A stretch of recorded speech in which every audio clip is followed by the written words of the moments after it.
भेले। आकांक्षा जी कोन गांव अहाँ के सासुर छे? जैदपट्टी घनश्यामपुर। जयदेवपट्टी घनश्यामपुर अहाँ के विवाह भ गेलै। ई पर्व किया मनायल जाय छे? ई पर्व अपन सुहाग के रक्षा के लेल मनायल जाय छै, जे जी। बिषहारा के अहाँ खुश क के जी। ऐसे अहाँ अपन लंबा सुहाग के लंबा उम्र के लेल अहाँ कह सकै छी। सावन पावन बलम संगे पूजतौ नहीं एला बालम हमार हो। जय जानकी।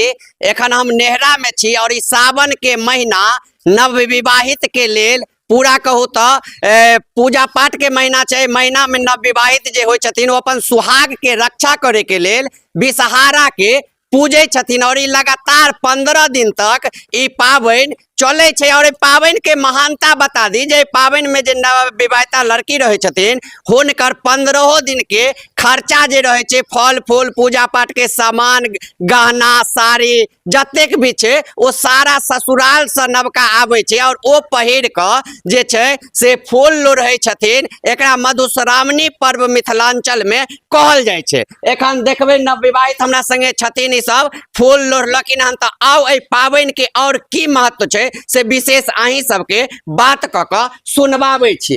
की नाम भेले अहाँ के? हमर नाम नेहा झा। नेहा जी कतो सासुर छे? सासुर कोन गांव ये? हमर सासुर राघोपुर छै। राघोपुरिया। ई बरसा फूल लड़ रहल छे। एकरा मधुश्रावणी पर्व जे छे मिथिला के बहुत ही प्रसिद्ध पर्व छे। हाँ। ई पर्व किया मनायल जाय छे? ई पर्व अपन सुहाग के रक्षा के लेल मनायल जाय छै, जे बिषहारा के अहाँ खुश क के ऐसे अहाँ अपन लंबा सुहाग के लंबा उम्र के लेल अहाँ कह सकै छी। आइ कोन पाबनि भेले हन?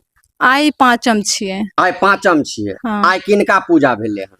कथा आइ कोन कथा भेले हन? आइ तो कथा भेले हन से मतलब बाल बसंत के जे कथा भेलन हन, जे बिषहारा के जे बाल बच्चा नहीं होय छलन नाग के, तो वह कथा भेलन हन जे हुनका बच्चा केना भेलन हन। ब्राह्मणक के लेल मतलब केलखिन हन, तो के लेल बच्चा हुनका भेलन हन, ओइ के भेलन हन।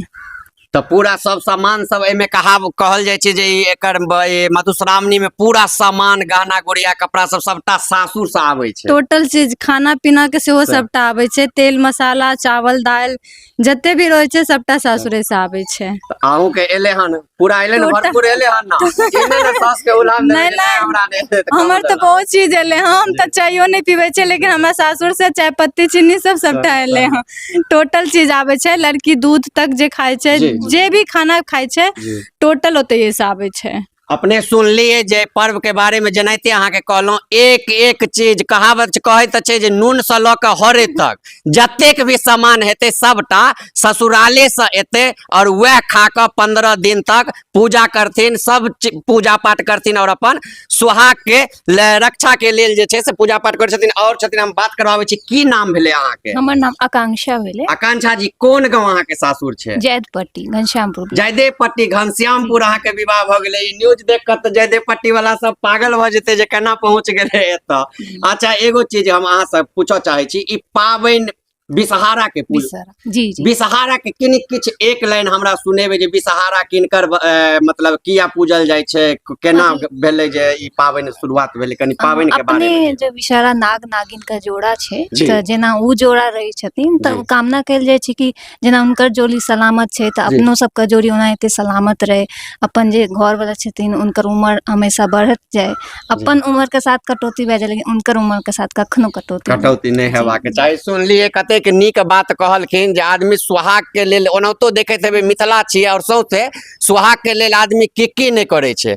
लेकिन एखन ई मधुश्रावणी चल रहल छे। ई मधुश्रावणी पर्व खास क के अपन सुहाग के रक्षा करे के लेल 15 दिन तक नव विवाहिता पूजा करे छथिन। पूरा नियम निष्ठा से पूजा करे छथिन। अनूना खाई छिए एमे? नहीं, एहि बेर हम नूना के नहीं छी, क्योंकि ई रस्म होय छै कि अगर सौस पापड़ भेजे छथिन त कन्या के मानना पड़े छै कि आ नून खेबे। ई अपन सौस का मन का इच्छा होय छै। अब फिर अगर सौस का मन का इच्छा छै कि आ नून नहीं खइयो तो फिर वो ओने सामान भेजे। यानी ससुराल से मतलब जेहन अहाँ के चाहत तेहन मतलब वो भेजे छथिन। जी, वो एगो संकेत होय छै कि आ नून करबे कि आ नूना करबे, त अपना सब एक टाइम नून करे छिए।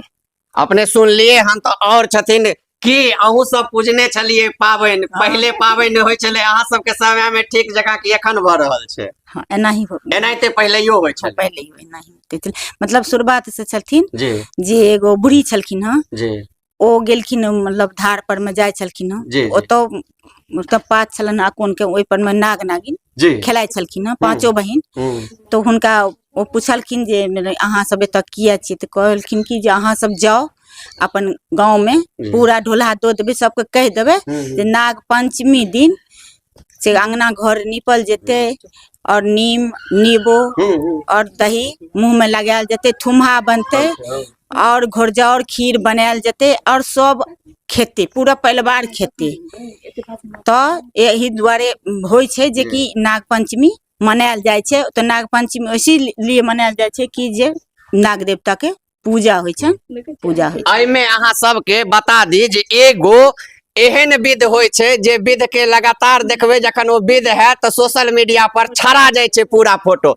टेमी दागल जाय छै एहि पर्व में, अहूं सबके टेमी दागल जेते लास्ट डे पे। लास्ट टेमी किया दागल जाय छै से ओ बुझल कहे जाय छै कि एगो परीक्षा भेल कि अहाँ के कतेक सक्षम छै कोनो दुख सहे के लेल। पति पत्नी के लाइफ में ओनाहितो बड आबे छै दुख, त अहाँ कतेक कठोरता से ओकरा झेल पाबे। और कहल जाय छै कि जे फोका जतेक पैघ हैत त पति के प्रेम अहाँ के प्रति बहुत नीक हैत। देखियो एहि पर्व के विशेषता केहन छै, पति के रक्षा द्वारे ओ फोका तो टेमी दागल जाय छै। टेमी से जे फोका हैत, जतेक नमहर फोका भ जेते ओतेक पति के औरदा बढ़ते। आबि रहल छै कि नहीं मधुश्रावणी में? कहने त छथिन आबै